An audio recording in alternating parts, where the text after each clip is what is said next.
మొదటి సమూయేలు 2వ అధ్యాయం 22 నుండి 29 వచనములను మనకు చదివి ధ్యానం చేసుకుంటాం.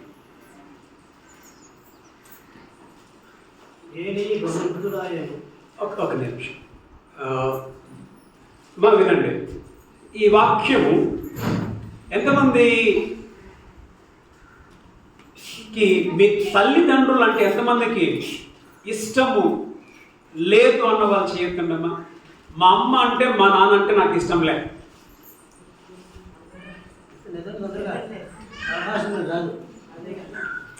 మా అమ్మ అంటే మా నాన్న అంటే నాకు కోపం.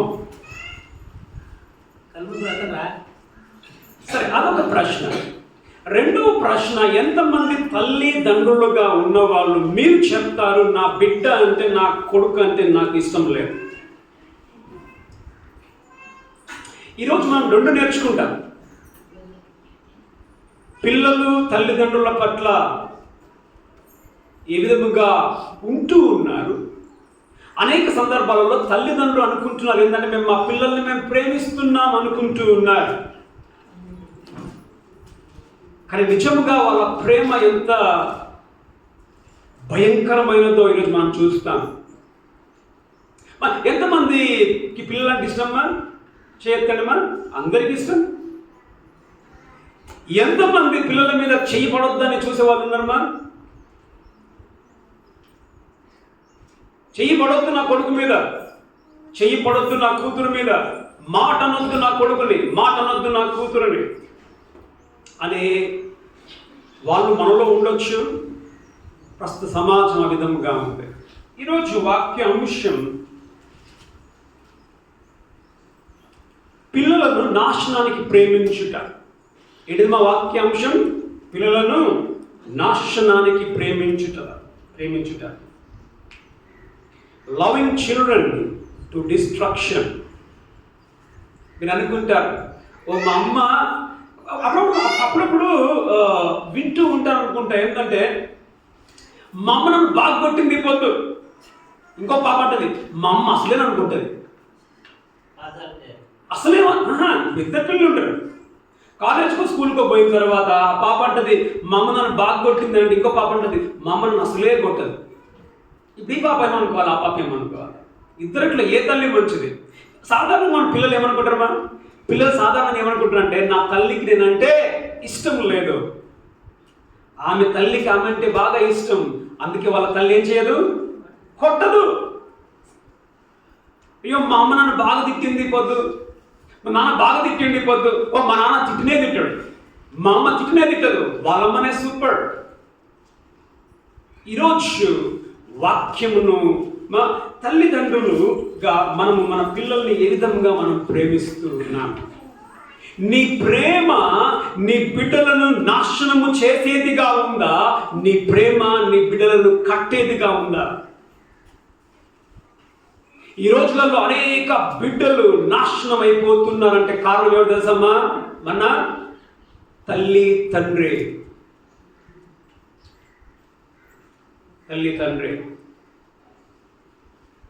మరి మనం చూసుకుంటే మనము ముఖ్యమైన మనుషులు ఎవరంటే మా ఏలి ఎవరు తెలుసా?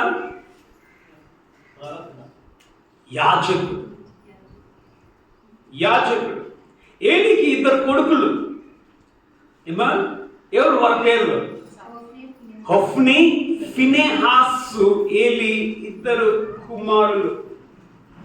మనం గమనిస్తామా, ఇక్కడ మనకి ఏలి గురించి రాయబడి ఉంది, హొఫ్ని గురించి రాయబడి ఉంది, ఫినెహాసు గురించి రాయబడి ఉంది. కానీ ఎవరి గురించి లేదు ఇక్కడ? ఎవరి గురించి లేదు? తల్లి గురించి లేదు. హొఫ్ని, ఫినెహాసు తల్లి గురించి లేదు, ఏలి భార్య గురించి రాయబడలేదు. ఇప్పుడు తల్లిదండ్రి సాధారణంగా ఏం చేస్తారు? మన పిల్లలు అంటే తల్లిదండ్రికి ప్రేమ.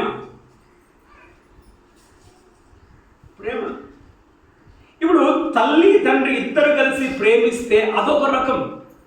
ఇప్పుడు ఇంట్లో ఎవరు లేరు? ఇప్పుడు తల్లి లేదు. తల్లి లేకపోతే ఇప్పుడు ఏలి ఎవరెవరు రోల్ ప్లే చేయాలి ఇక్కడ? ఏలి తల్లి ప్రేమ ఈయననే చూపించాలి, తండ్రి ప్రేమ కూడా ఈయననే చూపించాలి. ఇప్పుడు ఇక్కడ ఏమైపోతుందంటే డబల్ ప్రేమ చూపించాలి, ప్రేమకు మించిన ప్రేమ చూపించాలి. తల్లి ప్రేమ గమనించండి, ఏ ప్రేమ మీకు ఇష్టమ్మా? తల్లి ప్రేమనా తండ్రి ప్రేమనా? ఏ ప్రేమ మీకు ఇష్టం? మీరు ఇక్కడ ఉన్నారా? నాకు తెలిసి మీరు ఈ వాక్యాన్ని వినడానికి ఆశ లేదంటుంది పిల్లలకి. మీకు ఏ ప్రేమ ఇష్టం? తల్లి ప్రేమనా తండ్రి ప్రేమనా? ఏ ప్రేమ ఇష్టం లేదా? ఆ తల్లి ప్రేమ వద్ద తండ్రి ప్రేమ వద్ద ఇద్దరు ప్రేమ కరెక్ట్ లేదా? సాధారణంగా తల్లి ప్రేమ చాలా మందికి ఇష్టం. తండ్రి కొంచెం మాట్లాడు, అరుస్తాడు, తల్లి ఎక్కువగా ప్రేమిస్తాడు. మా ఇంట్లో మా నాన్న మాకు ₹1 ఇచ్చేటోడు కాదు. మా నాన్న తెచ్చి ఏం చేసేది అంటే మొత్తం మా అమ్మ దగ్గర పెట్టేది డబ్బులంతా. మా అమ్మ ఏం చేసేది, ఇదేమిటమ్మా తినేమంటే కొంగ దీంట్లో 3 వేసుకుని పెట్టుకునేది మా అమ్మ. మా నాన్న ₹1 అడిగేటోడు కాదు, మా అమ్మకి ఇచ్చేటోడు. ఏమున్నా ఖర్చులకు మా నాన్న అడిగేటోడు. మా నాన్న మాకు ఇవ్వడు, మేము పోయి అమ్మ అంటే మా అమ్మ ఏం చేస్తుంది, మా నాన్నకు తెలిసి ఇస్తుందని చెప్పేసి. కానీ మా నాన్న పిల్లలంటే గప్పు ఉండేవాడు. తండ్రి ఇప్పుడు తల్లి ఇస్తుంది. అనేక సందర్భం ఆఫ్కోర్స్ ఈ రోజుల్లో డిఫరెంట్లే, ఈ రోజుల్లో తల్లికి డిఫరెంట్. కానీ తల్లి ప్రేమ ఇక్కడ మనం చూస్తామా, ఏమికి ఇప్పుడు తల్లి ప్రేమ కూడా చూపించవలసిన వాడిగా ఆయన ఉండి ఉంచున్నాడు. ఎక్కువ ప్రేమ అనేక సార్లు మనం వింటూ ఉంటాం. ఏమని వింటూ ఉంటాం? ఎవరన్నా కొడితే ఏమంటారు? ఇప్పుడు తల్లో తండ్రుడు లేడు అనుకోండి, కొట్టారు, వాళ్ళు ఏం చేస్తారు? ఏ పాపం తల్లిదండ్రులు లేని పిల్లలు రా, కొట్టదురా అంటారా? ఇది కథ. ఎవరిది? ఈ ఏలి పిల్లల కథ. అది తల్లి లేని పిల్లలు, వాళ్ళ మానానికి వాళ్ళు వదిలేయండి. ఇక్కడ మనం చూస్తామా, ఈ హొఫ్నీ ఫినెహాస్ యొక్క జీవితం ఏ విధముగా ఉంది, వాళ్ళ బ్రతుకు ఏ విధముగా ఉంది చూడమ్మా. ఎన్నో వచనం? 12వ వచనం చదవండి. 12వ వచనం 2:12. ఓకే, మొదటిదిగా వాళ్ళ క్యారెక్టర్ ఏంటిదిమా? దేవుడు అంటే వారికి తెలియదు. పిల్లలు జాగ్రత్త వినండి, అందరూ చూస్తున్న పిల్లలు, లుక్ అట్ మీ. హొఫ్నీ ఫినెహాస్కు దేవుడు అంటే ఎవరో తెలియదు. తండ్రి ఎవరు? యాజకుడు. యాజకుని పిల్లలకు దేవుడు అంటే ఎవరో తెలియదు. కారణం ఏం తెలుసమ్మా? తండ్రి వాళ్ళకు బోధించకపోయి ఉండొచ్చు, తండ్రి వాళ్ళకు చెప్పకపోయి ఉండొచ్చు. పిల్లలు ఆడుకుంటా ఉన్నారా? ఆడుకొని నేను చేస్తా పని, యాజక పని నేను చేస్తాను, పిల్లలు ఆడుకొని. అందుకే పిల్లలు దేవునిని ఎరగని వారు. ఇక్కడ పిల్లలు మీరు ఇక్కడ కూర్చున్న మీరు ఏ విధముగా ఉన్నారు? దేవుడు అంటే మీకు ఎవరో తెలుసా? దేవునితో మీకు సంబంధం ఉందా? దేవుణ్ణి ఎరగని వారు. అనేక సందర్భాలలో మనం దేవుణ్ణి ఎరగకుండా మనం ఉంటున్నామంటే కారణం తెలుసమా? నీ తల్లో నీ తండ్రో నీకు చెప్పడం లేదు. ఏమని? బిడా బైబిల్ చదువుకో, ప్రార్థన చేసుకో, మందిరానికి వెళ్ళు, వాక్యము విను అని నీ తల్లి తండ్రి చెప్పుకుంటా ఉన్నారేమో. అందుకే నీకు దేవుడు అంటే ఎవరో తెలియకుండా నువ్వు కూర్చున్నావేమో.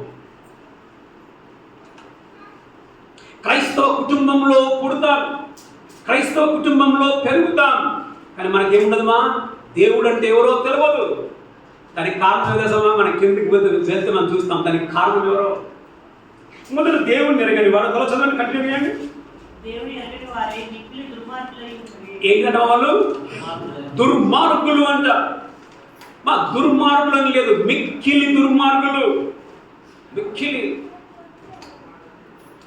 రెండవ వారి లక్షణం, మొదట దేవుడు అంటే ఎవరో తెలియదు, రెండవది వారు మిక్కిలి దుర్మార్గం. కొన్నిసార్లు కూడా మన గురించి అంటూ ఉంటారు కదా, ఏ వాళ్ళు సరిలేరా, ఏ వాళ్ళు మంచోళ్ళు కాదురా, వారు నోరు మంచిది కాదురా. పోయేది మాత్రం మన చర్చికే, పాడేది మాత్రం హల్లెలూయా స్తుతి మహిమ, ఇంటికి పోతే మాత్రం శాపాలు, ఇంటికి పోతే బూతులు. మనం చూస్తూ ఉన్నాం. మరి మొదట ఎరగని వారై దుర్మార్గులుగా ఉంటున్నారు. ఇక్కడ కూర్చున్న బిడ్డలు మీరు ఏ విధంగా ఉన్నారు? మీరు మంచిగా ఉన్నారా? దుర్మార్గులుగా మీరు ఉన్నారా? తర్వాత ఇంకా మన యొక్క క్యారెక్టర్ని, మన బ్రతుకుని మనం చూస్తున్నాం. 13 నుండి కంటిన్యూ చేయండి. జనుల విషయమై యాజకులు ఓకే యాజకులు చేయించు వచ్చిన పని ఏమనగా ఓకే యాజకులు చేయించు వచ్చిన పని ఏమనగా ఎవడైనా ఓకే బలి పశువును వధించి ఇప్పుడు వీళ్ళు యాజకుని పిల్లలు కాబట్టి వీళ్ళు కూడా యాజక పని చేస్తూ ఉండాలి. ఎవరైనా బలి కొరకు వచ్చినప్పుడు మందిరానికి బలి కొరకు వస్తే బలి పశువును వధించిన మీదట ఓకే చూడండి, మాంసము ఉడుకుచుండగా యాజకుని పనివాడు చూడండి, మాంసము ఉడుకుతూ ఉండగా, బలి ఇచ్చిన తర్వాత మాంసం ఉడుకుచుండగా యాజకుని పనివాడు 3 ముండ్లు గల కొంకిని ఒక ఫోర్కుని తీసుకొని వచ్చి 3 ముళ్ళు గల తీసుకొని వచ్చి బొరుసులో గాని తపాలలో గాని ఓకే గూనలో గాని ఓకే కుండలో గాని అది గుచ్చినప్పుడు అది ఉడుకుతున్నప్పుడు దాన్ని గుచ్చినప్పుడు ఆ కొంకి చేత బయటకు వచ్చినదంతయు యాజకుడు తన కొరకు తీసుకొనును. ఏదమ్మా వచ్చింది యాజకుడు తన కొరకు తీసుకొనును. లోపుకు వచ్చు ఇశ్రాయేలీయులందరికీ వీరు ఇలాగు చేయుచు వీళ్ళు ఏం చేస్తున్నారమ్మా? అక్రమముగా అన్యాయముగా అక్కడికి వచ్చిన వారి దగ్గర నుంచి ఆ దహన బలుల నుండి దాన్ని వాళ్ళు దోచుకుంటున్నారు. తీసుకోవాల్సిన దానికంటే ఎక్కువగా వాళ్ళు దోచుకుంటూ ఉన్నారు. 14 వరకు అయిపోయిందా? అసలు వాళ్ళు తీసుకోవాల్సింది ఏమిటి అని మనం చూస్తేమా, ద్వితీయోపదేశకాండములో 18వ అధ్యాయము 2-3 వచనాల ప్రకారము వాళ్ళు తీసుకోవలసింది కుడి జబ్బ. ద్వితీయోపదేశకాండము 2వ అధ్యాయము 2-3 వచనాలు చదవండి. వారి సహోదరులతో వారికి స్వాస్థ్యము కలుగదు. ఓకే యెహోవా వారికి చెప్పినట్లు ఆయనే వారికి స్వాస్థ్యము. జనుల వలన అనగా ఎద్దు గాని గొర్రె గాని మేక గాని బలిగా అర్పించు వారి వలన యాజకులు పొందవలసింది ఏదనగా యాజకులు పొందవలసింది ఏమనగా కుడి జబ్బ వాళ్ళకి అందాలి, 2 దవడలు వాళ్ళకి అందాలి, పొట్ట వాళ్ళకి అందాలి. కానీ వీళ్ళు తీస్తున్నారంట, ఇది కాదు మాకు ఏం కాదు మేము అది తీసుకుంటాం. మేము గుచ్చినప్పుడు మాకు ఎంత వస్తే అంతే మనది. ఇది వాళ్ళ బ్రతుకు. ఎవరి బ్రతుకుమా? అప్పుడు నేను చూస్తున్నారు, బైబిల్ చూస్తున్నారా లేకపోతే మాకు ఒత్తి వాక్యం అనుకుంటున్నారా? ఎట్లా ఉన్నారు? ఒఫ్ని ఫినెహాస్ లో ఫిక్స్ అవుతాం అనుకుంటున్నారా మీరు? అంకుల్ మీరేమని చెప్పండి అంకుల్, ఒఫ్ని ఫినెహాస్ క్యారెక్టర్ మాదనుకుంటున్నారా? వీళ్ళ బ్రతుకు ఆ విధంగా అన్యాయం. తర్వాత ఇంకొకటి చదవండి 15-16 దీంట్లోనే మొదటి సమయంలో 2:15-16 ఇది కాక చూడండి, కొవ్వును దహింపక మునుపు యాజకుని పనివాడు వచ్చి ఓకే మాంసమిమ్ము ఉడకబెట్టిన మాంసము తీసుకోడు, పచ్చి మాంసమే. సూపర్ కదా, కొంచెం మాంసం ఇష్టం కదా, పచ్చి మాంసమే కావాలి, దినాలు కావాలి మాంసమే. దేన్నంటే వాళ్ళు తీసుకునేది కొవ్వును కూడా అన్యాయముగా అక్రమముగా తీసుకుంటూ ఉన్నారు వీళ్ళు. ఏ విధంగా కొవ్వును తీసుకోవాలి చదవండి. లేవి కాండము 7వ అధ్యాయం 30వ వచనం. ఏ విధంగా కొవ్వును తీసుకోవాలి? వాళ్ళు కాల్చిన తర్వాత, వీళ్ళు కాల్వక ముందే మాకు ఇచ్చేయండి కొవ్వు. చదవండి లేవి కాండము 7:31. యాజకుడు ఓకే ఆ కొవ్వును దహింపవలనే గాని ఓకే సరే చాలండి. ఇక్కడ కొవ్వును దహించాలి, కానీ ఇక్కడ ఏం చేస్తుందంట? కొవ్వును దహించక మునిపే మాకు కొవ్వు ఇచ్చేయండి. ఎంత దరిద్రమైన క్యారెక్టర్ ఇది. దీన్ని ఏమంటారు సార్? కళ్ళు నెత్తికెక్కిన క్యారెక్టర్ ఇది. ఏమంటారు మాత్రం ఇంకా ఎడ్వైట్ అంటారా ఇక్కడ భాషలో? అర్థమైంది ఎడ్వైట్ అంటే గర్వం కదా. మా ఇష్టం మేమేమైనా చేస్తాం. పిల్లలు కూడా అనేక సందర్భాలలో ఈ విధంగానే ఉంటారు. మీరెవరు మాకు చెప్పేది? మా ఇష్టం. మాకు 18 సంవత్సరాలు వచ్చాయి, మాకు 19 సంవత్సరాలు వచ్చాయి, మాకు 20 సంవత్సరాలు వచ్చాయి, మీకన్నా తెలివి మాకు ఎక్కువ ఉంది. మా ఇష్టం. ఇదంతటి కారణం ఏంటిది? మొదట వీరు దేవుణ్ణి ఎరగని వారు, రెండవది బహుదుష్టులు, మూడవది అన్యాయము, అక్రమము, గర్వము. దీనికి కారణం ఎవరు? ఈ విధంగా మీరు ఆఖరికి నేర్చుకుంటే కారణం ఎవరో కాదమా, తప్పు పట్టవలసింది ఎవరు తెలుసు? ఆఖరికి తల్లిని, తండ్రిని. బిడ్డలు ఈ స్థితికి రావడానికి కారణం పిల్లలు అప్పుడప్పుడు ఏం చేస్తారమ్మా? ఏమన్నా అంటే ఎట్లా చూస్తారు పిల్లలు? కళ్ళు గుడ్లు ఇట్లా చేసి నువ్వు పారైపోవాలి. వాడు చూస్తే అమ్మా నువ్వు పారైపోవాలా? పిల్లలు వింటున్నారా? అమ్మా వినండి, నీ బిడ్డలు రేపొద్దున నిన్ను బెల్ట్ తీసి కొట్టినా దాంట్లో మనము అతిశయించే దాంట్లో పెద్ద గొప్ప కారణం ఏమి ఉండదు. రేపు వచ్చే దినంలో రేపొద్దున నీ బిడ్డలు నీకు భోజనం పెట్టకుండా నేను ఇంట్లోకి వెళ్ళి గెంటేసిన దాని పెద్ద అతిశయోక్తి ఏది కూడా లేదు. కారణం ఏం తెలుసమ్మా? దానికి కారణము నీ తల్లి తండ్రి పెంచిన పెంపకమే. దాని గురించి మనం చూద్దాం. చూడండి 22వ వచనం చూద్దామా? 22వ వచనం. ఏలీ బహువృద్ధుడాయను. ఇశ్రాయేలులకు తన కుమారులు చేసిన కార్యములన్నీయు ఓకే వారు ప్రత్యక్ష గుడారం యొక్క ద్వారము దగ్గరకు సేవ చేయుటకు వచ్చిన స్త్రీలతో సేవించుటయను ఓకే మాట చెవిన పడగా. ఓకే చాలా. ఇప్పుడు చెడ్డోళ్ళని వినండి పిల్లలు, మీ కాన్సన్ట్రేషన్ మీద ఉండాలి. చెడ్డోళ్ళు అని ఏలికి తెలుసా తెలియదు? తెలుసా తెలియదు? తెలుసు ఒకటి. కానీ మనం గమనిస్తే 22వ వచనంలో మాట చెవిని పడగా వారిని పిలిచి ఇట్లనెను, వారిని పిలిచి ఇట్లనెను. పిల్లల్ని ఇప్పుడు ఏం చేస్తున్నాడమ్మా? క్రమశిక్షణ చేస్తా ఉన్నాడు, డిసిప్లైన్ చేస్తా ఉన్నాడు. ఎప్పుడు చేస్తూ ఉన్నాడు డిసిప్లైన్ అని అంటే 22వ వచనంలో ఏలీ బహు వృద్ధుడు ఆయను. వృద్ధుడు ఆయను అని అంటే ఏలీ ఎప్పటి వరకు పిల్లల్ని ముట్టలేదనంటే ముసలి వాడయ్యే వరకు పిల్లల్ని ఏమన్నా. బిడ్డలు చిన్నగా ఉన్నప్పుడే తెలుసు బిడ్డలు తప్పు చేస్తున్నారని, బిడ్డలు చిన్నగా ఉన్నప్పుడు తెలుసు తప్పు అడుగులు వేస్తూ ఉన్నారని.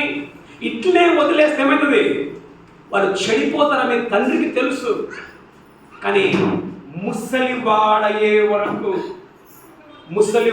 వరకు పిల్లల్ని కరెక్ట్ చేయలేదు. ఎందుకు కరెక్ట్ చేయలేదు? ముసలోడు అయ్యే వరకు ఒక మాట చెప్పండి. ఎందుకు కరెక్ట్ చేయలేదు? ముసలి వాడేదాకా ఎందుకు కరెక్ట్ చేయలేదు? తెలుసా నీకు? ఏ తల్లిదండ్రులు కలగకుండా మరి ఎందుకు కరెక్ట్ చేయలేదు? చదవండి 3వ అధ్యాయంలో 13 చదవండి. 3:13. తన కుమారులు తమ్మును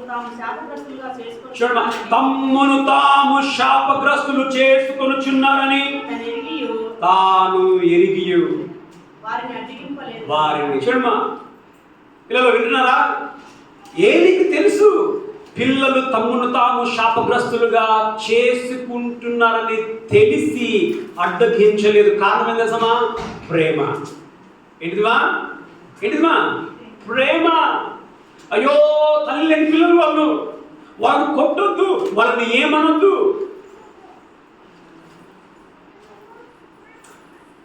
అనేక సందర్భాలలో ఇలాంటివి మనం చేస్తుంటాం. పిల్లలు ఆఖరి కటింగ్ వేసుకున్నా కానీ వాడు డిస్కో కటింగ్ వేసుకుంటున్నాడు. ఏంద్రా అని చెప్పండి. సార్ ఏమనకు సార్, వాడు వాళ్ళ ఇంటికి వెళ్ళి పారిపోతాడు సార్. భయం. ప్రేమ అంటే వినండి, మనము వింటాం, మనకు తెలుసు. చూడండి మనం వింటున్నాం ఏంటంటే విన్నబడింది అంట కూడా తెలుసు ఒకటి, విన్నాడు కూడా. తెలిసి విన్నా ఏమి చేయలేదు. కారణం తెలుసా? ప్రేమ.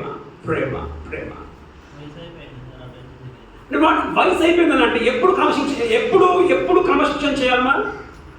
ముసలోడు అయినాక వాళ్ళని క్రమశిక్షణలోకి తేవాలన్నా, లేకపోతే ఆయన యవనస్తుడుగా ఉన్నప్పుడు, చిన్న బిడ్డలుగా ఉన్నప్పుడు వారిని క్రమశిక్షణ తేవాలన్నా?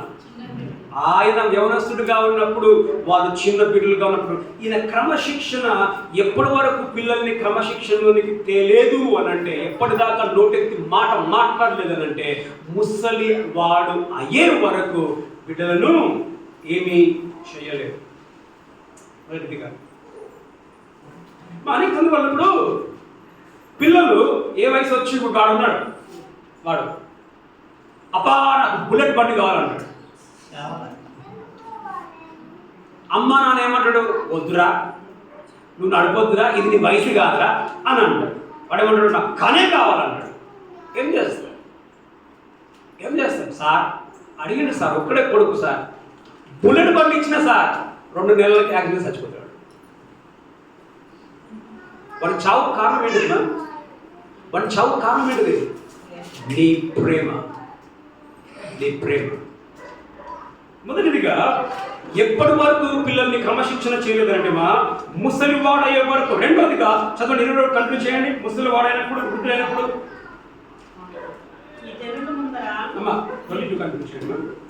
ఇశ్రాయేలుకు తన కుమారులు చేసిన కార్యములన్నీ, ఇశ్రాయేలుకు తమ కుమారులు చేసిన కార్యములన్నీ చెవున వినబడగా గమనించండి. ఎప్పటి వరకు కరెక్ట్ చేయలేదనంటే వాళ్ళ పిల్లల యొక్క పాపము, వాళ్ళ పిల్లల యొక్క తప్పులు సమాజానికి ఆటంకకరముగా మారే వరకు, సమాజానికి ఇబ్బందిగా మారే వరకు కూడా క్రమశిక్షణ చేయలేదు. వింటున్నారా? ఎప్పటివరకు క్రమశిక్షణ, ఎప్పటివరకు డిసిప్లిన్ చేయలేదమ్మా? సొసైటీ ఎఫెక్ట్ అయ్యే వరకు డిసిప్లిన్ చేయలేదు. అదే కదా, ఇశ్రాయేలుకు తన కుమారులు చేసిన కార్యములన్నీ అని అంటే ఇప్పుడు ఎందుకు ఏలికి తెలుసు, ఏమని తెలుసు? నా బిడ్డలు గిలిటి పనులు చేస్తున్నారని ఏలికి తెలుసు. ఎందుకు క్రమశిక్షణ తెలుసు. ఇప్పుడు నేను ఒక దగ్గరికి పోయాను, నేను ఆంటీ అరకులో మేము సేవకి వచ్చినప్పుడు, అరకు దగ్గరికి మేము ప్రార్థనకు పోయినప్పుడు ఏమైందంటే, ప్రార్థన కూర్చొని ఉన్నాం. నాతో పాటు ఇంకొక సేవకుడు ఉన్నాడు, అక్కడ ఇంకో సేవకుడు ఉన్నాడు. విశ్వాసులందరూ పేదవాళ్ళు గుడిసెలో ప్రార్థన చేస్తూ ఉన్నాం. ప్రార్థన చేస్తున్నప్పుడు ఏమైందంటే వాళ్ళ చిన్న కుమారుడు ఇంత పిల్లవాడు, వాడంతా ఉరుకుతా ఉన్నాడు. అక్కడ పరిగెత్తుతూ ఉన్నాడు. పరిగెత్తుతూ ఉన్నప్పుడు ఎవరు పిల్లల్ని కంట్రోల్ చేయాలి? తల్లి తండ్రి కంట్రోల్ చేయాలి, వేరొక కంట్రోల్ చేయడానికి కాదు. ఆ పిల్లవాడు తిరుగుతూ ఉంటుంటే అమ్మ నాన్న నవ్వుకుంటా కూర్చున్నాడు. ఇప్పుడు అక్కడ విశ్వాసులు ఏం చేస్తాడు? ఒకసారి కొడుకు కదా, వాడు పోతా ఉన్నాడు, ఇక్కడ వాక్యం చెప్తూ ఉంటుంటే వాడు వచ్చి ఆ బుక్ లాగుతా ఉన్నాడు. వాక్యం చెప్తేని బుక్ లాగుతా ఉన్నాడు, వీడేమో లాగుతా ఉన్నాడు. ఇక్కడ అక్కడ కూర్చుంటే పోయి కన్నాడు లాగుతా ఉన్నాడు.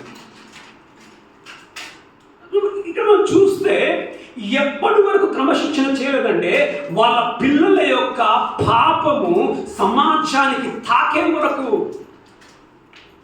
అంటే ఇప్పుడు ఇక్కడ చర్చిలో ఈ కళ్ళద్దలు లాగుతూ ఉంటుంటే అమ్మ నాన్న ఏం చేస్తారు?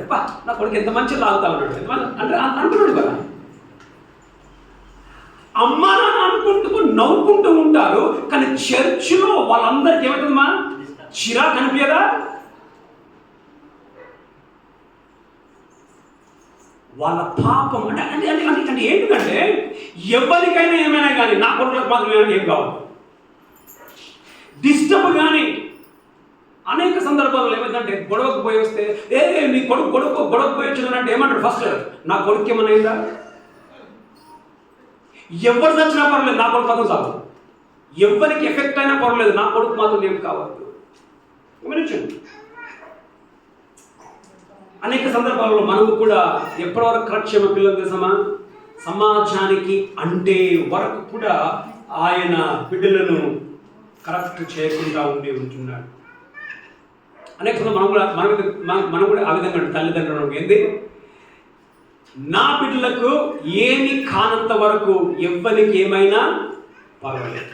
ఇది రెండవ ఆయన యొక్క క్రమశిక్షణ. మొదట ముసలివాడయ్యే క్రమశిక్షణ చేయలేదు. రెండవది ఏంటిదిమా? ఈ వాళ్ళ యొక్క పాపము 10 మందికి ఎఫెక్ట్ అయ్యే వరకు కూడా క్రమశిక్షణ చేయలేదు.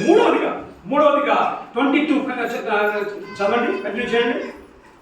వారు ప్రత్యక్ష గుడారము యొక్క ద్వారము దగ్గరకు సేవ చేయుటకు వచ్చిన స్త్రీలతో క్షీణించుట మాట చెవిన వినబడగల. అంటే అక్కడికి వచ్చిన స్త్రీలను చదువుతూ ఉన్నారు. మందిరానికి వచ్చిన స్త్రీలను ఇంతకన్నా పెద్ద పాపం ఇంకేముంది మా దరిద్రం. చదవండి మా 15వ వచనం చదవండి. అందరూ అందువలన జనులు యెహోవాకు నైవేద్యము చేయటందు అసహ్యపడుటకు ఆ యవనులు కారణమైంది. ఎప్పటిదాకా కరెక్ట్ చేయలేదంటే వాళ్ళ పాపం పీక్స్కి పోయేవాడు.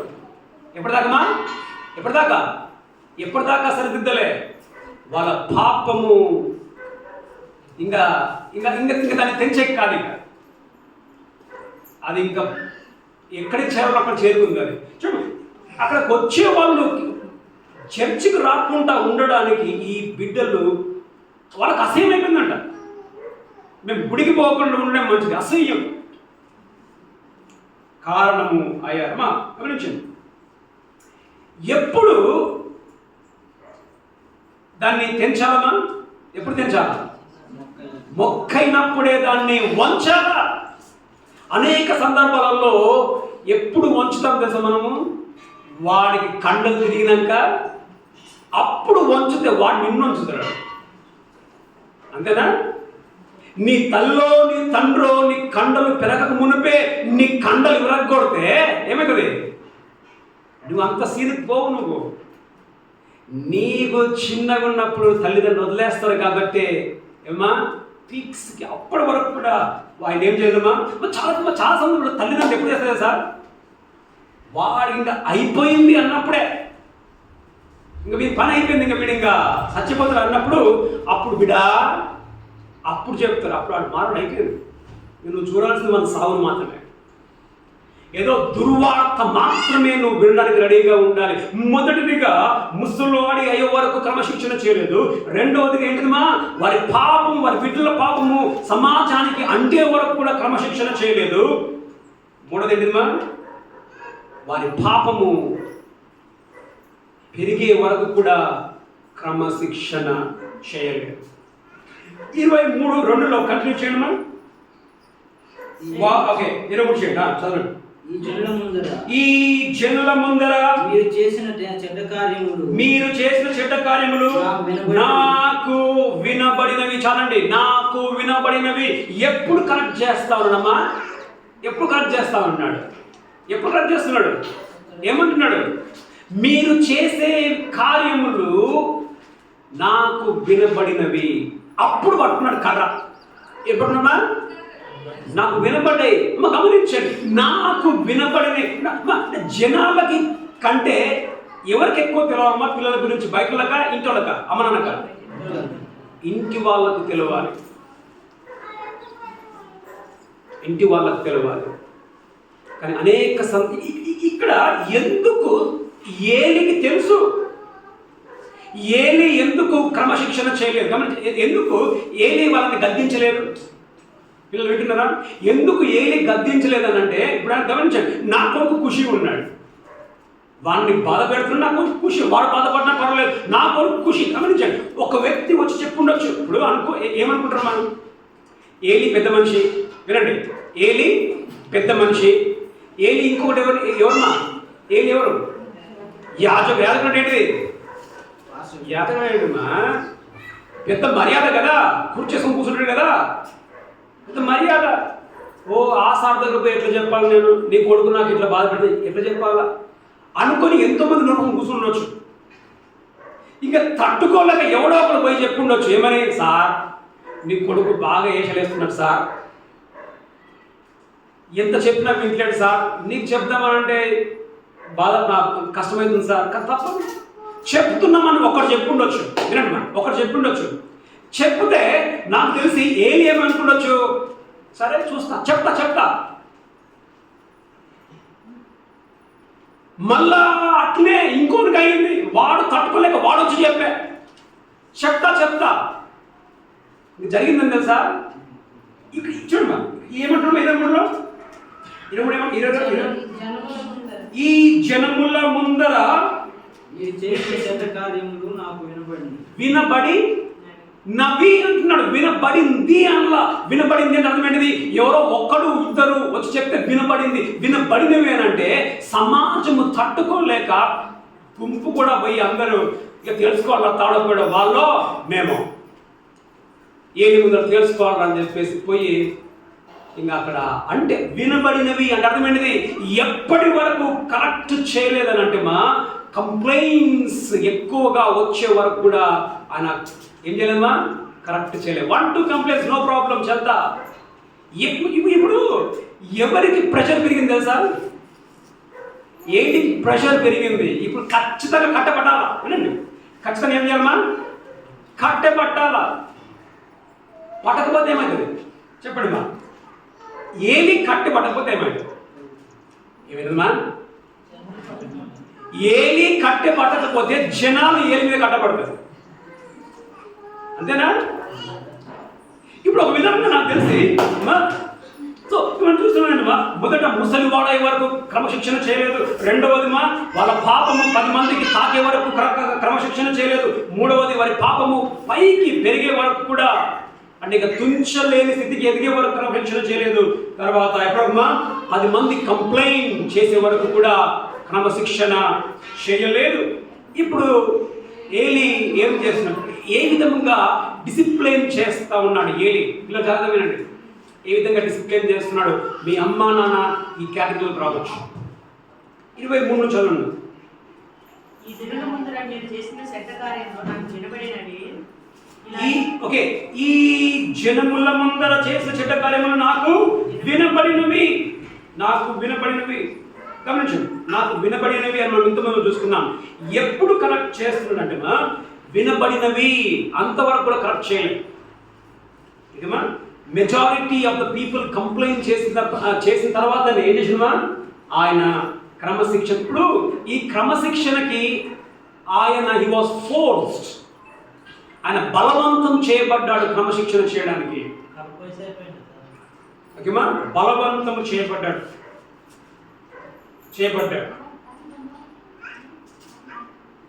ఓకేమా, చదవండి సామెతలు 13:24.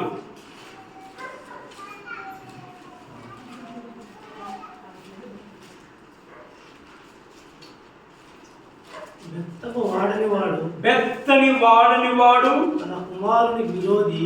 బెత్తము వాడని వాడు తమ కుమారులకు విరోధి. కుమారుని ప్రేమించువాడు వారిని శిక్షించు. శిక్షించును. బెత్తము వాడని తండ్రి వాని కుమారునికి విరోధి. మా విరోధి అంటే ఎట్లా విరోధి? నువ్వు బెత్తం వాడకపోతే నీ కుమారుడు నువ్వు విరోధి అంటే ఎట్లా విరోధం అవుతావు? రేపు పొద్దున నేను శత్రువులా చూస్తున్నాడు, ఇంట్లో ఇల్లు తలుపు పెట్టేసి బయటికి పోవాలంటాడు. మనం చూస్తున్నామా ఈ క్రమశిక్షణలో ఆయన అనేకులు వచ్చే వరకు క్రమశిక్షణ ఆయన చేయలేదు. తర్వాత 24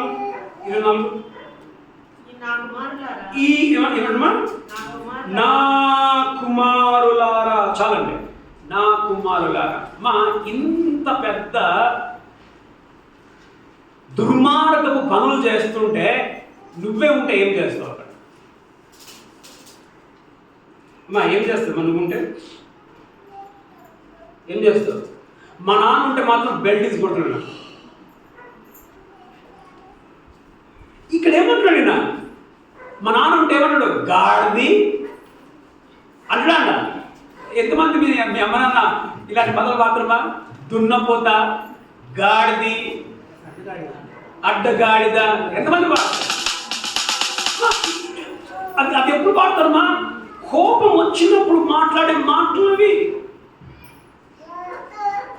కొట్టినప్పుడు వాళ్ళ కోపం వచ్చినప్పుడు వాళ్ళ మాటలు, అలాంటి మాటలు, ఆ మాటలతో ఏముంటాయమ్మా? చేతలు. ఇటు చెయ్యి నడుస్తూ ఉంటుంది, ఇటు నోరు నడుస్తూ ఉంటుంది. కానీ ఇక్కడ ఏమంటున్నాడు? ఏమంటున్నాడు? గాడిదలుడా, గాడుతులారా అంటున్నాడా? నా కుమారులారా. చూడమ్మా, అక్కడ కూడా ప్రేమ. కరెక్ట్ చేస్తున్నప్పుడు నా కుమారులారా ఎందుకంటున్నాడు? ఒక మాట ఆ పబ్లిక్ ముందు అనకపోతే తప్పు అవుతుంది. ఇప్పుడు చాలా మంది ఏం చేస్తారు సార్, తల్లిదండ్రులు ఎవరన్నా వస్తే ఏం చేస్తారు? ఎవరన్నా కంప్లైంట్ తీసుకొని వస్తే ఏం చేస్తారు?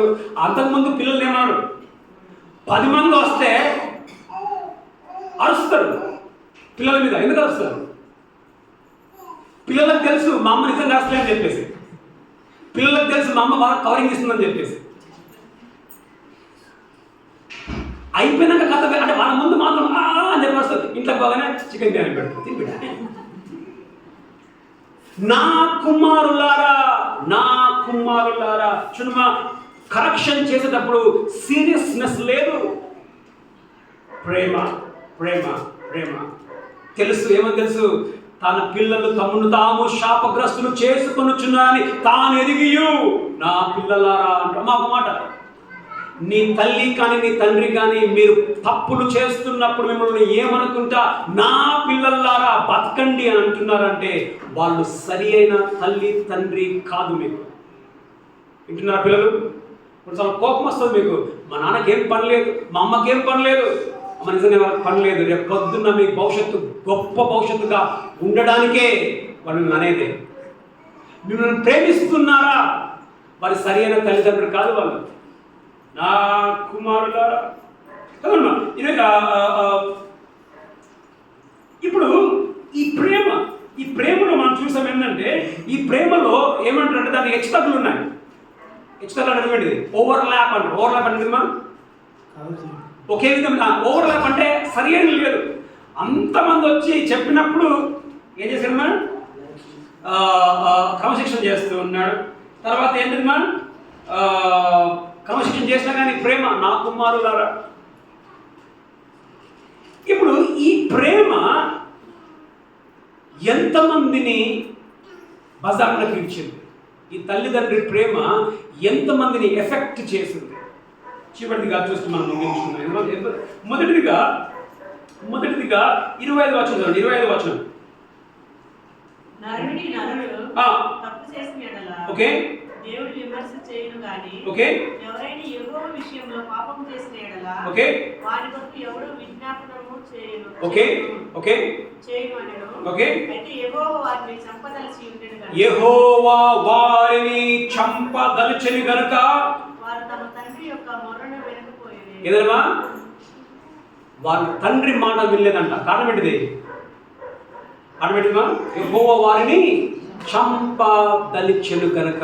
మా బిడ్డలని దేవుడు చంపాలి అనుకున్నాడు. ఎవరి కారణం దానికి? ఎవరి కారణం దానికి? వారి పాపం చేసినప్పుడు తండ్రి వారిని క్రమశిక్షణలోనికి తేలేదు కాబట్టి దేవుడు విసిగిపోయాడు. దేవుడు చంపాలనుకున్నాడు. ఈ చనిపోవడానికి కారణం ఎవరు తెలుసమ్మా?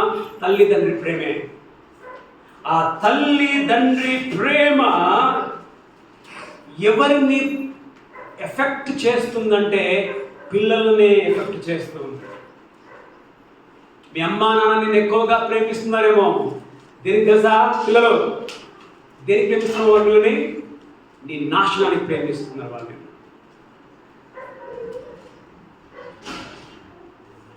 నువ్వు రౌడీ కావడానికి,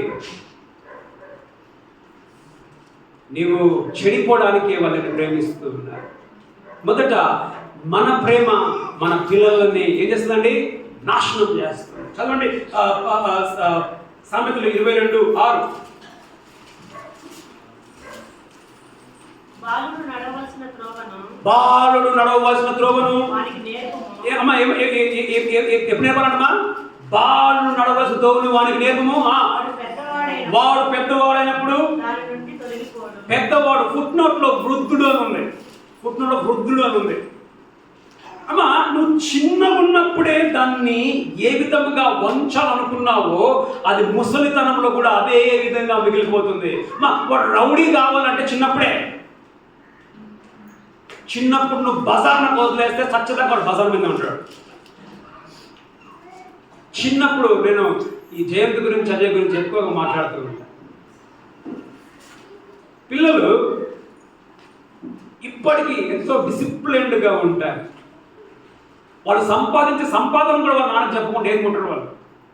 వాళ్ళ బట్టల నుంచి మొదలు పెడితే వాళ్ళ కటింగ్ వరకు కూడా వాళ్ళ తండ్రే. కారణం ఏంటో సార్? చిన్నప్పుడు ఆ విధంగా వాళ్ళు తల్లిదండ్రులు నేర్పించి ఉండవచ్చు వాళ్ళని. ఇప్పుడు ఆ విధంగా యవనస్తులు అయ్యారు, ఇప్పటికి డిసిప్లిన్గా వాళ్ళు బతుకుతారు. పిల్లలు, మీరు ఏ విధమైన డిసిప్లైన్ ఎప్పుడు ఉంచాలమ్మా? ఇప్పుడు ఉంచాలంటే మనం లొంగరిగా ఇంకా పెరిగిపోయారు. అంతేనా? ప్రతిక, జోష్న, సోఫీ, మన్నా వీళ్ళు పెరిగిపోయారు. ఇప్పుడు వీళ్ళని వంచనీకి కాదు, వంచితే వాళ్ళు వంగే ఉండాలా, లేకపోతే పెద్దగానికి మనమన్నా వంచాలా. అనేక సార్లు బాధ అనిపిస్తుంది పిల్లలు చూస్తే. ఇవాళ పిల్లలు తల్లిదండ్రులు వంచే పిల్లలుగా ఉన్నారు. కారణం తెలుసా? వాళ్ళు చిన్నగా ఉన్నప్పుడు వాళ్ళని తల్లిదండ్రులు వంచలేదు కాబట్టి. మొదటిదిగా ఈ ప్రేమ బిడ్డలను నాశనము చేస్తుంది. రెండోదిగా ఈ ప్రేమ ఏం చేస్తుంది? 17వ వచనం చదవండి. 17వ వచనం. అందువలన జనులు యెహోవాకు నైవేద్యం చేయుటయందు ఆ యవ్వనులు కారణమైనది. ఇప్పుడు సమాజానికి ఎఫెక్ట్, మొదట ఎఫెక్ట్ మొదట బిడ్డలకు ఎఫెక్ట్ అయ్యింది, తర్వాత సమాజానికి కూడా అది ఎఫెక్ట్ అవుతూ ఉంటున్నది. 24వ వచనం చదవండి, చివరి భాగం. యెహోవా జనులను మీరు అతిక్రమింప చేయుచున్నారు. మొదటిదిగా తండ్రి ప్రేమ బిడ్డలని నాశనం చేస్తుంది. ఆ తండ్రి ప్రేమ ఎవరు నాశనం చేస్తుందమ్మా? సమాజానికి కూడా అది నాశనమే. రేపు పొద్దున మీరు ప్రయోజకులు కావాలంటే తల్లి తండ్రి మీరు నన్ను వంచిన విధానంగా, తల్లిదండ్రులు వంచకపోతే రేపు పొద్దున సమాజం కూడా మన బట్టి ఏమవుతుంది? సమాజానికి ఏం లాభం లేదు, సమాజానికి కూడా నష్టమే. తర్వాత మూడోది ఇంకెవరికి నష్టం కలిగించింది? 4వ అధ్యాయంలో 11వ వచనం. 4వ అధ్యాయం 11వ వచనం. మరియు దేవుని మందసము పట్టబడెను. అది కాకను హొఫ్నీ ఫినెహాసులను ఏలి యొక్క ఇద్దరు కుమారుల హతులైరి. ఏమైందమ్మా? ప్రేమ ఎవరిని నాశనం చేసింది? బిడ్డలను నాశనం చేసింది. కొడుకులు ఇద్దరు చచ్చిపోయారు. ఈ కొడుకులు చనిపోవడానికి కారణం ఎవరు? తండ్రి. 2:34. నీ ఇద్దరు కుమారులైన హొఫ్నీకి ఫినెహాసులను సంభవించినను నేను చెప్పిన దానికి నీకు సూచనగా నుండును. ఓకే, ఒక్కనాటి అందే వారిద్దరూ మరణమవుదురు. ఒక్కనాటి అందే నీ కుమారుని నేను చంపేస్తా. కారణం ఏంటిది? తండ్రి ప్రేమ బిడ్డలను ఏం చేసిందమ్మా? నాశనము చేసింది. తర్వాత ఇంకెవరు నాశనం చేసింది ఈ ప్రేమ? 4:18. దేవుని మందసమును మాట అతడు పలుకగానే ఏలీ ద్వారము దగ్గరనున్న పీఠము మీద నుండి వెనుకకు పడి మెడ విరిగి చనిపోయాను. ఎవరు చచ్చిపోయారు? ఇప్పుడు తండ్రి కూడా నాశనం అయిపోయాడు. ఆ ప్రేమలో బలైపోయాడు తండ్రి. 31 చదవండి. 2:31.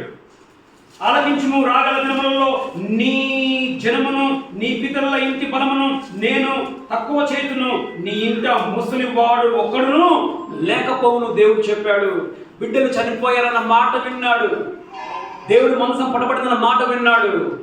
ఏలి మెడ విరిగి చచ్చిపోయాడు. కారణం ఏంటిది? ఆయన బిడ్డలను అంతగా ప్రేమించాడు. మా బిడ్డలు నాశనం అయిపోతే తండ్రి నీకెద్దామా? మరి పొద్దున నీ బిడ్డలను నువ్వు ఇప్పుడు క్రమశిక్షణ చేయకపోతే వాళ్ళు నాశనం అయిపోతూ నువ్వు చూస్తూ నీవు నాశనం అయిపోతావు. ఇప్పుడు బిడ్డలు బాగుంటాయి కదా, మనం బాగుండేది. ఆఖరికి అది చదవండి సామెతలు 29:15-17. సామెతలు 29లో 15వ అధ్యాయం 15వ వచనం 17వ వచనం. సామెతలు 29. బెత్తము గద్దింపు జ్ఞానము కలుగచేయును. ఏంటమ్మా? అదుపు లేని బాలుడు తన తల్లికి అవమానం. ఇప్పుడు అదుపు చేయకపోతే రేపొద్దున నీకు అవమానం తీసుకొని వస్తాడు. ఆ సుధమ్మ ఇక్కడ కూర్చొని ఉంది. ఆ అమ్మ వాళ్ళ కొడుకు, వాడు ఇప్పుడు బాగున్నాడు. వాడు ఆ అమ్మ వాడు బాగా తీర్పు చేసేది. తోటలో చేతికి ఏతుంటుంది కూడా, ఏతున్నా రాయి దొరికినా ఇల్లు ఇచ్చేస్తున్నాడు. పాపం అదుపులోకి వచ్చాడు వాడు. ఇప్పుడు అదుపు లేని బాలుడు తన తల్లికి అవమానం. అమ్మ, మీ తల్లి తండ్రిని అదుపు చేస్తున్నారా? రేపొద్దున నీ తల్లి తండ్రికి నువ్వు అవమానం తీసుకొని రావు. ఎంతమంది తల్లి తండ్రి ఈ రోజుల్లో అవమానంలో బతుకుతున్నారు. కారణం నిజమా? అదుపు లేదు పిల్లలకి. పిల్లలు జాగ్రత్త. మీరు ఇప్పుడు చదువుకుంటూ ఉన్నారు, కాలేజెస్కు పోతూ ఉంటున్నారు. మీరు మాత్రమే ఉంటారు. అప్పుడప్పుడు అదుపు చేస్తూ ఉంటారు. అమ్మ నాన్న ఎట్లా అదుపు చేస్తారు? ఫోన్ చేస్తారు కదా, అమ్మా ఎట్లున్నా, ఎవరితో తిరుగుతున్నా. మనకేమనిపిస్తుంది? మా అమ్మకేం పని లేదు, మా నాన్నకేం పని లేదు. ఎప్పుడు కంట్రోల్ చేస్తూ ఉంటారు. కంట్రోల్ చేస్తారు వాళ్ళు నిన్ను. కారణం ఏంటిది? నీవు బాగుండాలని, నీకు అవమానము రావద్దని, నిన్ను బట్టి కుటుంబానికి అవమానము రావద్దని. మొన్న న్యూస్ ఎక్కడ కరిమలపల్లిలో కొడుకు గాంజానా అమ్మేది, కొడుకు గాంజా అమ్ముతున్నాడని తండ్రికి తెలిసి, ముగులపల్లిలో గాంజా అమ్ముతున్న తండ్రికి తెలిసి తండ్రి ఊరేసుకొని చచ్చిపోయాడు. కారణం ఏంటిది? అవమానం. నాకు అవమానం వచ్చింది. ఎందుకు ఇంత అవమానం వచ్చింది? అదుపు చేయలేదు చిన్నప్పుడు, అదుపు చేయలేదు. అదుపు చదవండి 17 చదవండి. సామెతలో 29:17. నీ కుమారుని శిక్షించిన ఎడల అతడు నిన్ను సంతోషపరుస్తాడు. వినండి, నీ కుమారుని శిక్షిస్తే అతను నిన్ను సంతోషపరుస్తాడు. నీ మనసుకు ఆనందం కలుగజేయును. శిక్షిస్తే సంతోషము. తర్వాత చివరిదిగా ఈ ప్రేమ ఇంకెవరిని బలి తీసుకుంది? మొదటిదిగా వాళ్ళని బలి తీసుకుంది, తర్వాత వాళ్ళ తండ్రిని బలి తీసుకుంది, మూడవదిగా ఎవరిని బలి తీసుకుంది? 4వ అధ్యాయంలో 19-20 వచనాలు. ఏలి కోడలకు ఫినెహాసు భార్యకు అప్పటికి గర్భము కలిగి కనుబొందులై ఉండగా దేవుని యొక్క మందసము పట్టబడిననియు తన మామయు తన పెనిమిటి చచ్చిపోయానని ఆమె విని నొప్పులు తగిలి మోకాలి మీదికి కృంగి ప్రసవమాయెను. ఆమె మృతి నొందుచుండగా దగ్గర నిలిచి ఉన్న స్త్రీ. చాలండి. ఇప్పుడు ఎవరు చచ్చిపోయారండి? ఎవరు చచ్చిపోయారు? ఇప్పుడు భార్య కూడా చచ్చిపోయింది. భార్య కూడా చచ్చిపోయింది. ఎందుకు చచ్చిపోయింది భార్య కూడా? తండ్రి చిన్నప్పుడు పెంచే విధంగా పెంచలేదు కాబట్టి భార్య కూడా చచ్చిపోయింది. కుటుంబం అంతా నాశనం అయిపోయింది. దీనికి అంతటి కారణము ప్రేమ, తండ్రి ప్రేమ. ఆఖరికి ఇంకెవరి మీద ప్రభావం చూపించింది ఆ ప్రేమ? 2:29. నా నివాస స్థలమునకు ఓకే నేను నిర్ణయించిన బలి నైవేద్యములను మీరు ఎలా ధృవీకరించుచున్నారు? ఓకే, లాస్ట్ భాగం. నాకంటే నీ కుమారులను నీవు గొప్ప చేసి ఉన్నావు. నాకంటే నీ కుమారులను గొప్ప చేసి ఉన్నావు. ఈ ప్రేమ ఎంతవరకు పోయిందంటే దేవుణ్ణి కూడా తక్కువ చేసి కుమారులనే పైకి పెట్టి దేవుణ్ణి కూడా ఎఫెక్ట్ చేసింది ఈ తండ్రి ప్రేమ.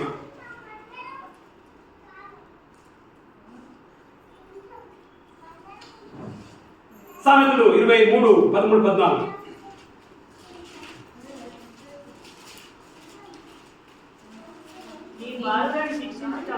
నీ బాలులను శిక్షించడం మానుకొనకుము. గమనించండి, బెత్తముతో వానిని కొట్టిన యెడల పిల్లలు వినండి, ఎంతమంది ఇప్పటికి మీ అమ్మ నాన్న కొడతారు? అఫ్కోర్స్ చిన్నపిల్లలు వస్తాయండి, పెద్దవాళ్ళు లైక్ జయంతి కానీ, బ్లెస్సీ కానీ, సోఫీ కానీ, ప్రతి ఎంతమంది మీ అమ్మ ఇప్పటికి మీ అమ్మ నాన్న కొడతారు? ఓకే, సోఫీ చెయ్యెత్తింది, జోష్న, ప్రతీక, దీనా.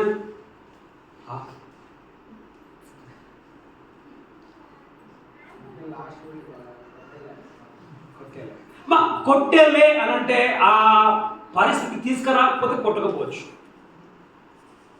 కొన్నిసార్లు కొట్టము, చెప్తే వింటే కొట్టరు, చెప్పినా వినకుండా చేసినప్పుడు కొట్టాలి.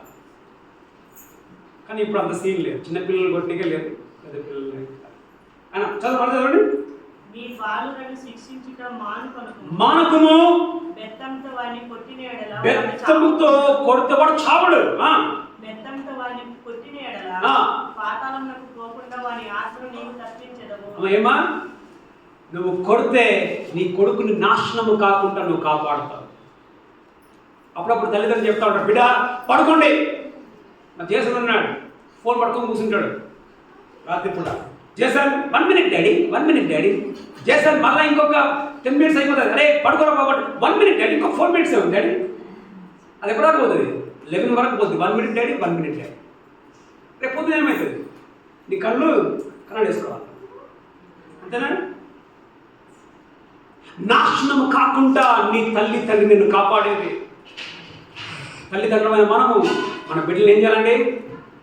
అవసరమైతే కొట్టాలా? అమ్మా కొట్టడం ఎందుకుమా? నువ్వు బాగైతావని. ఆ వార్తలు ఏమైతే తెలుసమ్మా, నీకు భయం అయితే రేపు పొద్దున్న చేయాలంటే, ఏమైనా తప్పు చేయాలని అంటే. యేసు ప్రభు గురించి మన మోడల్ ఎవరమ్మా? Who is your model? అన్నా, హూ ఇస్ యువర్ మోడల్? యేసు ప్రభునా? చదవమ్మా, లూకా సువార్త 2వ అధ్యాయం 51వ వచనం.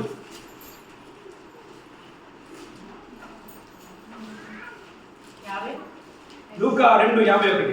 ఇంతట ఆ, ఆయన వారితో కూడా బయలుదేరి యేసు ప్రభు చిన్నగా ఉన్నప్పుడు వాళ్ళతో కూడా బయలుదేరి నజరేతుకు వచ్చి ఆ, వారికి లోబడి ఉండేది. వారికి లోబడి. అమ్మా గమనించండి, యేసు ప్రభు దేవుడై ఉండి ఆయన భూమికి మనిషిగా ఉన్నప్పుడు ఏం చేశాడమ్మా?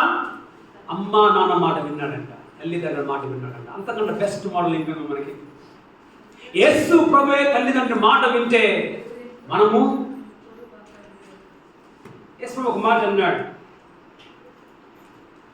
యేసు ప్రభు శిలువ మోసుకొని వెళ్తూ ఉన్నప్పుడు ఏడుస్తూ ఉన్నారు స్త్రీలంతా. ఏమన్నాడు? ఏమన్నాడమ్మా? అమ్మలారా, నా కొరకు ఏడవకండి, మీ కొరకు, మీ పిల్లల కొరకు ఏడవండి. అమ్మా, నీ పిల్లల కొరకు నువ్వు ఏడు. ఇక్కడ కూర్చున్న పిల్లలు మీరు ఒకవేళ అనొచ్చు, ఏమనంటే మా అమ్మ నన్ను ఎప్పుడు కొట్టదు, మా అమ్మకి అంటే ఎక్కువ ఇష్టం అని నువ్వు అనుకోవచ్చు. కానీ నిజంగా వాస్తవంగా అమ్మ వినండి, మీ తల్లికి తండ్రికి నువ్వు అంటే ప్రేమ లేదు. మీ తల్లికి తండ్రికి నువ్వు నాశనమైన ఇష్టము కాబట్టి మీ అమ్మ మీ నాన్న నిన్ను ఏమీ అనడము లేదు. వింటున్న పిల్లలు, మీ అమ్మ నాన్న ఒకవేళ నిన్ను కొడుతున్నారు, తిడుతున్నారు, అరుస్తున్నారంటే నిజముగా వాళ్ళని ప్రేమిస్తున్నారు, నిజముగా నిన్ను ప్రేమిస్తున్నారు. ఒకవేళ తల్లిదండ్రులుగా ఉన్న మీరు మీ బిడ్డలను మీరు ఏమీ అనడం లేదు అని అంటే జాగ్రత్త, మీ బిడ్డల నాశనానికి కారణం ఎవరమ్మా? మీరే తల్లిదండ్రులుగా. పిల్లలుగా మా అమ్మ నాన్న బెస్ట్ పేరెంట్స్, మమ్మల్ని ఏమీ అనడం లేదనంటే మీరు ఏదమ్మా పొరపాటు చేస్తున్నారు. They are not right parents. నీకు సరైన తల్లిదండ్రి కాదు వాళ్ళు. సరి అయిన తల్లి తండ్రి అరుస్తాడు, సరి అయిన తల్లి తండ్రి కొడుతాడు, సరి అయిన తల్లి తండ్రి క్రమశిక్షణలో పెడతాడు. చిన్నపిల్లలారా ఏమనుంది? ఎఫెసీ 6:1 ఏమనుందమ్మా? చిన్నపిల్లలారా మీ తల్లిదండ్రులకు విధేయులై ఉండండి. పిల్లలు చెప్పండి ఒకసారి. చిన్నపిల్లలారా చెప్పండి. ఇష్టం లేదా? పిల్లలారా చెప్పండి. అన్న పిల్లలారా, పెద్దలు చెప్పకండి, పిల్లలు చెప్పండి. పిల్లలారా మీ తల్లిదండ్రులకు లోబడి యుండుడి. ఎంతమంది లోబడి ఉంటారు? అమ్మ చేతనమా పిల్లలు? కష్టమవుతుందా? కష్టం. అమ్మ మాట వినరా? మాట వినరా? అమ్మ మాట వినరా? అమ్మ 40 నిమిషాలు వాక్యం చెప్పినప్పుడు విని అమ్మా చాలా అంతే, అదే కనిపిస్తుంది. మాట వినరా?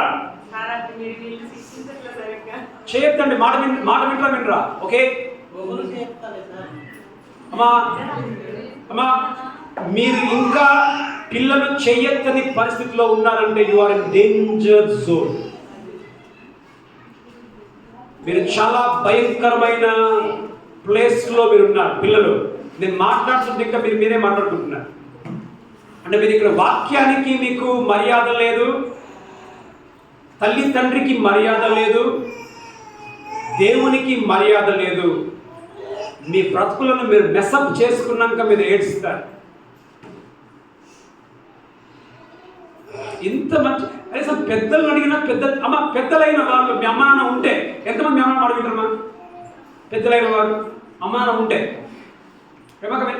తల్లిదండ్రులారా మాట వింటారా? పెద్దలు మాట వింటున్నట్టు వాళ్ళ అమ్మ నాన్నకి, మీకు మాత్రం నో. చాలా బాధాకరమైన విషయం అమ్మా. ఏదేమైనా బైబిల్ ఏమంటుంది? ఏమంటున్నాడు యేసు ప్రభు? అమ్మలారా నా కొరకు ఏడవకండి, మీ కొరకు, మీ పిల్లల కొరకు ఏడవండి. అమ్మ ఇప్పటికే నీ బిడ్డలు ఇంకా మించిపోయిందేమో, ఇంకా వాళ్ళు వంగని స్థితిలో వాళ్ళు ఉన్నారేమో. ఇంకా ఏముందిమా? ఛాన్స్ ఉంది. వారి కొరకు ఏడ్చి ప్రార్థిస్తాం, దేవుడు వాళ్ళని సరి చేస్తాం. ప్రార్థించుకుని కనిపిస్తున్నాం. తండ్రి మీకు వందనములు చెల్లిస్తున్నాం. ఈ వాక్యం వినియోగించున్నా తల్లిదండ్రులుగా మా పిల్లలు మేము ఏ విధంగా ప్రేమించాలి. అనేక సందర్భాల్లో బిడ్డలు మేము ఏమనంటే వారికి ఏమవుతుందో అని, ప్రభా ఏమైనా అంటే అనకపోతే అది వారికి నష్టమే, మాకు నష్టమే, సమాజానికి నష్టమే, అది నీకు కూడా అది ప్రభా మంచిది కాదని మేము విని ఉంటున్నాం. కాబట్టి తల్లిదండ్రులుగా మా బిడ్డలు ఏ విధంగా మేము ప్రేమించాలి, ఏ విధంగా క్రమశిక్షణ చేయాలి మేము నేర్చుకుని ఉండగా ఆ విధంగా బ్రతుకుటకు మాకు సహాయం వచ్చింది. ముఖ్యంగా బిడ్డలను మనం జ్ఞాపకం చేసుకుంటున్నాం. ఇప్పటికే మరి బిడ్డలు కొందరు మరి వంగని స్థితిలోనికి వెళ్ళిపోయారేమో. వాడిని వంచుమని ప్రార్థిస్తుంటున్నాం. అమ్మలారా నా కొరకు ఏడవకండి, మీ కొరకు మీ పిల్లల కొరకు ఏడవమని చెప్పినట్లుగా మా బిడ్డల కొరకు ఏడ్చే కృపను మాకు దయచేయండి. వాడు నాశనము కాక మునిపే ఆ ధనవంతుల్లాగా అయ్యా నాన్న నాకు ఒక చిక్కటి మంచినీళ్ళు నాకు కావాలి అని పిల్లలు నరకం నుండి అరవక మునిపే ఈ జీవ జలాన్ని మేము వారికి తాగించే తల్లి తండ్రిగా ఉండకు సహాయం చేసి నడిపించమని ప్రార్థిస్తున్నాం. మీకే వందనములు చెల్లించి యేసుక్రీస్తు నామములో ప్రార్థించి అడిగి వేడుకొచ్చున్నాం మా ప్రియ పరలోకపు తండ్రి. ఆమేన్. తండ్రి యొక్క ఎగుమని యొక్క పర్సనల్ దీనికి అన్య సహవాసం పురుష మనందరికీ ఇప్పుడు నువ్వు ఎల్లప్పుడు సదాకాలం తోడై నడిపించిన గాక. స్తోత్రం.